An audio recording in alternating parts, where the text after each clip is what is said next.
African Americans and minorities are afraid of hospice. Are they really?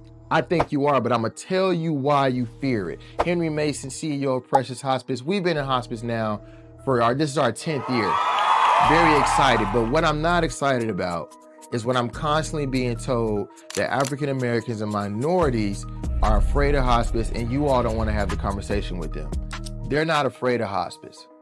The truth is they've been lied to. And let's break this down for so many of them that are wondering why they're not getting access to no out-of-pocket medication, supplies, and equipment and nursing visits while some of their counterparts are getting it for 2 to 3 years. Let's talk about it. Hospice itself started as a place. It was a place where you would go and die when you had 2 to 3 days left to live. That was the late 1980s, early 1990s. But what happened during this time is that the hospitals and the insurance companies both figured out that it made more sense for people not to expire in the hospital. 2 vantage points here. Number one, the hospital, because they have what we call a mortality rate. That is when people who die in the hospital. The higher that number, the higher the hospital is going to get flagged. They don't want to get flags or dings, therefore it is more beneficial to the hospital to put people on hospice. Now, the other thing is with Medicare. Medicare, of course, we know it, Medicaid as well, but Medicare in particular, because that's what most people have that are 65 and above. Medicare pays the average hospital just to sit open. Bare minimum, you're going to pay about $6,000 to $10,000 a day. Costs the hospital about $2,000 a day just to have a bed open. So Medicare decided that with this hospice program, it was better to let people be taken care of in their homes than to be in the hospital because they were saving money. So now you understand that. Here's where it gets interesting. And this is where they've been lying to people for so many years. And I'm Henry Mason with Precious Hospice. We're going to tell you the truth like we always do. We are giving a formula. Every hospice company has this formula. No one will say that I'm lying unless they don't know what they're talking about because it is true. The formula is this. For every person that we have on hospice, they have to average a 6-month lifespan. Because the way it's set up is that you have 365 days in a year, and for every person that comes on service, we're supposed to average them out for 180 days. Meaning we get paid for 180 days of service and or 6 months.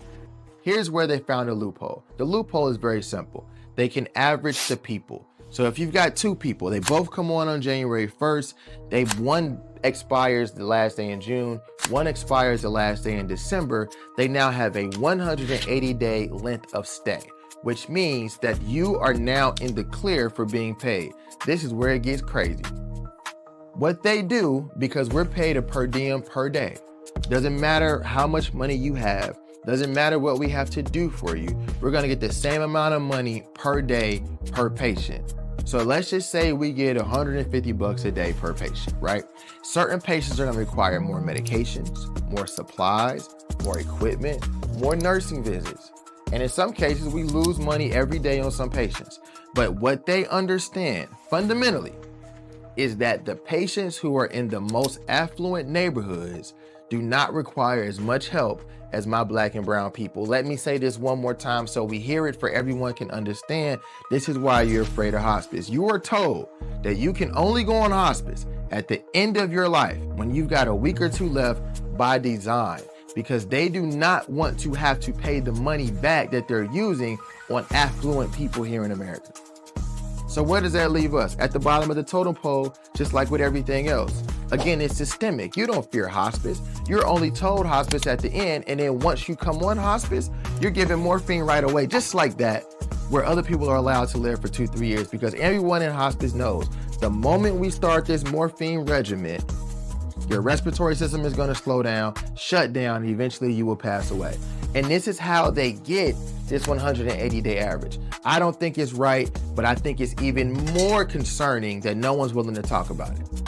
Which is why, like I've always been telling people, you need to go to hospice that understands you, that loves you, and that you can trust. And that's what Precious is here for. Now, if you're in Atlanta, you want to come with us with no out-of-pocket costs. You'll get equipment, supplies, nursing visits. You'll get a bath 5 times a week, 3 to 5 times a week. You'll get a nurse come out 1 to 3 times a week to help you with wounds, medication management, whatever you need. Social worker to help you and your family understand what's going on. And last but not least, whatever religion you are or not, a chaplain or spiritual care person to help walk you through this process. We're here for you. Life is precious. Again, Henry Mason, CEO of Precious Hospice. And if you want to text me directly, my cell phone is 404-992-5088. Love y'all. Precious Hospice.